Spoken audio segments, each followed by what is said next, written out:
وہ ہمارے جسم کے اعضا ہی ہمارے گواہ بن جائیں گے. یا اللہ پاؤں کہیں گے یہ مجھ سے چل کے گیا تھا, ہاتھ کہیں گے یا اللہ اس نے مجھ سے یہ برائی کی تھی, آنکھیں کہیں گی یا اللہ اس نے مجھ سے دیکھا تھا. اس دن ہم کہیں گے کہ ان کو کیا ہو گیا, یہ تو اس وقت چپ تھی. دوسرا گواہ, اللہ اس زمین کے ٹکڑے کو گواہ بنا دے گا جس پہ ناچ ناچ کے میں مجلسیں سجا رہی ہوں, جس پہ ناچ ناچ کے ہم شادیاں قائم کر رہے ہیں. بے برکتی ہے, ضلالت ہے, تباہی ہے ایسی شادی کے لیے جس میں ناچ گانا ہو. بے برکتی ہے, ضلالت ہے, تباہی ہے اس شادی کے لیے جس میں ناچ گانا ہو. تو میں یہی کہہ رہی تھی جھوٹے میڈیا پہ ہمارا اتنا اعتبار ہے اور سچے نبی کی زبان سے نکلے ہوئے سچے اقوال پہ, سچی احادیث پہ ہمارا وہ اعتبار نہیں ہے. تو اللہ مجھے اور آپ کو اعتبار دے دے وہ جو اللہ کے نبی پر ہو, کہ اس نے بات کہہ دی تو پتھر پہ لکیر ہے جی. اس نے کہہ دیا لِيَبْلُوَكُمْ أَيُّكُمْ أَحْسَنُ عَمَلًا, کے لیے تمہیں دنیا میں اللہ نے بھیجا ہے کہ اللہ آزمائے اچھے عمل کرنے والا قوم ہے تو میرا پتھر والا یقین ہو جائے کہ اللہ سچ کہہ رہا ہے, اللہ ٹھیک کہہ رہا ہے, ایسا ہی ہے. اور ذکر کرنے والے اور ذکر نہ کرنے والے کی مثال اللہ نے کہہ دیا, اللہ کے نبی نے, کہ زندہ اور مردہ ہیں, کہ ذکر کرنے والے کا دل زندہ رہتا ہے, توانا رہتا ہے, اور بغیر ذکر والا جو شیطان کے کاموں میں پڑا رہتا ہے اس کا دل مردہ ہوتا ہے, وہ مر چکا ہوتا ہے. پھر وہ مردے کو کسی بھی پارٹی میں رکھ دو اس کی بدبو ہی آئے گی نا, جتنے مرضی برانڈڈ لگا لیں پرفیوم. وہ میں ایک بزرگ کا سنا, میرے دل کو وہ جملہ لگ گیا, اور میں نے جہاں جہاں بیان کیا کئی بچیوں کی زندگیاں ہی اس سے بدلی اس جملے سے. گناہ کو کبھی چھوٹا نہ سمجھنا, نہیں, تھوڑے سے مزے کے لیے کبھی گناہ نہ کرنا, تھوڑے سے مزے کے لیے کبھی گناہ نہ کرنا, مزہ ختم ہو جائے گا, گناہ تیرے ساتھ چلے گا, گناہ تیرے ساتھ چلے گا جب تو مر جائے گا, قبر میں آئے گا تیرے لیے عذاب کا سبب بنے گا, جہنم میں لے کر تجھے جائے گا اور تجھے آگ میں پھینکے بغیر اس کو سکون نہیں آئے گا. یہ ہے گناہ کی لذت.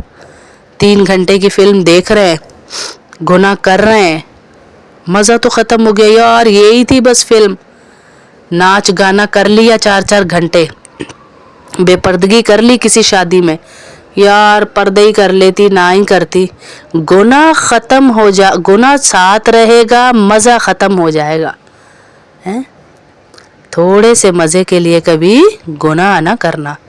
اور دوسری بات انہوں نے کہی کہ تھوڑی سی مشقت کے لیے کبھی نیکی نہ چھوڑنا, مشقت ختم ہو جائے گی, نیکی تیرے ساتھ چلے گی, جنت میں لے کے جائے گی, قبر میں جائے گی, یہاں تک کہ قبر سے اٹھے گی نامہ اعمال میں رکھی جائے گی, نامہ اعمال سے تجھے صالحین کی لسٹ میں کھڑا کروائے گی, وہاں سے تجھے جنت میں لے کے جائے گی. سبحان اللہ. تھوڑی سی مشقت ہوگی نماز پڑھنے میں, آج سردیوں میں وضو کرنے میں تھوڑی سی مشقت ہوگی, بیماری میں نماز پڑھنے میں تھوڑی سی مشقت ختم ہو جائے گی, نماز ہمارے ساتھ چلے گی. نیکی ہے نا جی. آپ نے کسی کو صدقہ دے رہے, آپ کا دل وہ ہو رہا ہے یار پیسے جا رہے ہیں, وہ مشقت ختم ہو جائے گی, پیسے نکل گئے ایک دفعہ ہاتھ سے, تھوڑا سا آپ نے دل کو سخت کرنا, میں اللہ کو دے رہی ہوں یار, اس سے آج تک کسی نے کوئی ڈیل کی ہے تو وہ کبھی گھاٹے میں رہا ہے, میں اللہ کو دے رہی ہوں, دے دیا, اللہ کو دے دیا ہم نے. اس کے بعد اللہ رب العزت بڑھائیں گے, ہمیں واپس کریں گے انشاءاللہ. تو مشقت ختم ہو گئی, وہ نیکی ہمارے ساتھ چلے گی جو صدقے کی تھی. کسی کو اچھی بات بتانے میں, ابھی جیسے میں آئی ہوں, آپ کو پتہ چل رہا ہے میرے مسلسل درس چل رہا ہے, میرا گلا شدید خراب ہے, اور یہ کوئی 4-5 دن سے ایسے ہی چل رہا ہے, لیکن تھوڑی سی مجھے مشقت ہے کہ میں نے والیوم مائک کا بڑھوا دیا. مشقت تو ختم ہو جائے گی نا جی, نیکی میرے ساتھ چلے گی, آپ کی بھی انشاءاللہ.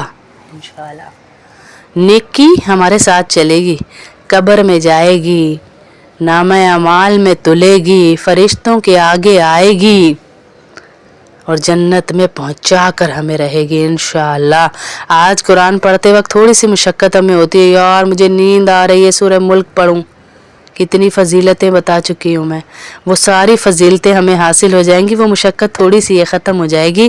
تو اس جملے کو اپنے دماغ میں باندھ لیں کہ تھوڑے سے مزے کے لیے کبھی گناہ نہ کرنا ہے، مزہ ختم ہو جائے گا، گناہ تیرے ساتھ چلے گا، قبر میں جائے گا، عذاب دلوائے گا، نامہ اعمال میں تولا جائے گا، تیرے گناہوں کو بڑھائے گا، تجھے غیر لوگوں میں کھڑا کروائے گا، جو اللہ سے غیر لوگ تھے، اللہ سے دور لوگ تھے، ان کی لسٹ میں اوپر تجھے منحوس لوگوں کی لسٹ میں کھڑا کروائے گا، اور پھر تجھے جہنم میں پھینکوائے بغیر تیرے ساتھ سے الگ نہیں ہوگا۔ مزہ ختم ہو گیا، گناہ چل رہا ہے، تھوڑی سی مشقت کے لیے کبھی نیکی نہ چھوڑنا ہے، مشقت ختم ہو جائے گی، نیکی تیرے ساتھ چلے گی انشاءاللہ۔ ہم یہ جملے کو باندھ لیں تو اللہ ہمارا حامی و ناصر بن جائے گا انشاءاللہ۔